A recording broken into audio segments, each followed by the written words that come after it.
Hello and welcome to my Yu-Gi-Oh channel. So today you might have seen I've got Theories 1 and Theories 2 about the brand new pendulum zones and how Yu-Gi-Oh Arc 5 is going to be introduced within Duel Links. Since you've considered the first one, which is the traditional format, and in the case what the current requirements are for the new pendulum monsters. Theory 3 will introduce the extra monster zone and the limitations of where pendulum monsters can now be set to. For anyone who isn't aware, when the latest master rules came out, they introduced an extra monster zone. This is a space which means extra monsters must now be summoned to those zones, enabling you to only have one monster from the extra deck at that point. But if you have link monsters, you can then have link points, of course. We are unlikely to get these until at least September 2022, once Yu-Gi-Oh! Vrain's World gets introduced. The idea is that any pendulum monster summoned from the extra deck have to go to the extra monster zone instead of the main monster zone. You can of course still play pendulum monsters from your hand to the main monster zones, it just limits the ones that have already been used and destroyed. The difference between this and Theory 2 is that this is the latest change to rulings. Pendulums have to now be set at the very furthest left and right of your spell and trap card zone,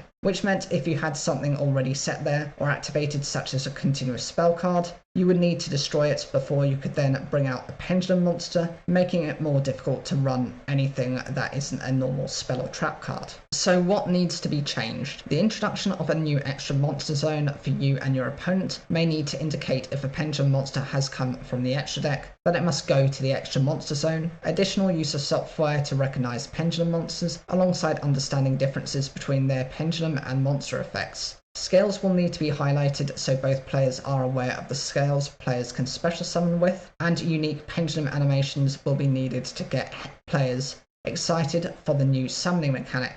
Lastly, the ability to have pendulum monsters face up in the extra deck when destroyed or sent there by other effects. So the benefits of this strategy would avoid misuse of resources. Pendulum players will need to be more strategic over the decisions to avoid limiting their pendulum monsters to focus on only the extra monster zone for their summons. Basically, the idea is if they constantly go into lots of pendulum summons and they all get destroyed and sent to the extra monster zone in the extra deck, that means you can only have one in the extra monster zone itself, and therefore you don't want to actually put yourself in that position. Better to pendulum summon fewer cards from your hand and be less susceptible to risk than to lose essentially everything in one turn. There is the addition of one more monster zone, which lets you go into different monsters more easily, and it will be a welcome addition for when Yu-Gi-Oh! Link monsters probably get introduced in September 2022. And lastly, pendulums have restrictions on themselves. For example, some can only work again for certain archetypes, such as with the despots, they can only pendulum summon other despot monsters, or they alter their scales if the monsters being pendulum summoned are different to what has been declared and is meant to be played with. The problems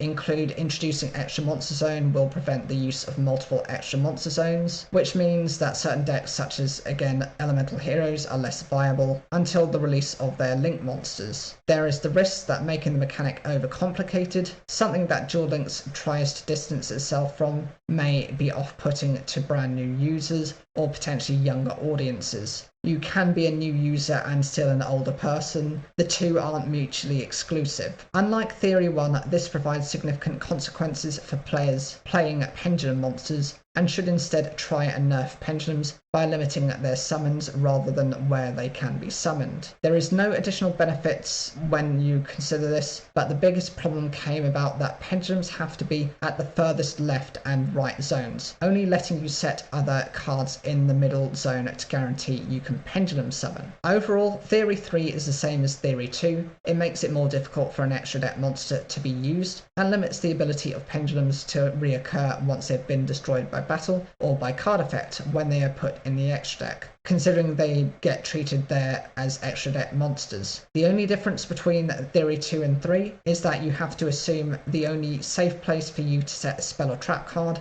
is the middle zone, unless you dedicate to cards which can be triggered whenever necessary. What do you guys think of this final theory? Is this advisable? Do you think this is actually the best thing? Like I said before, this is actually the current rules to do with pendulum monsters, and this is how they've limited them over time. It's interesting to see how they have have done this over 3 stages, from Theory 1, where they just let pendulums loose, they just let them get summoned from anywhere very easily, to the very restricted method we have in Theory 3, where, you can even disrupt your own ability to play other spell and trap cards. Whatever you think, leave those in the comments down below. I'm interested to hear what you guys think. Like the video if you enjoyed it, and don't forget to subscribe for more daily Yu-Gi-Oh content.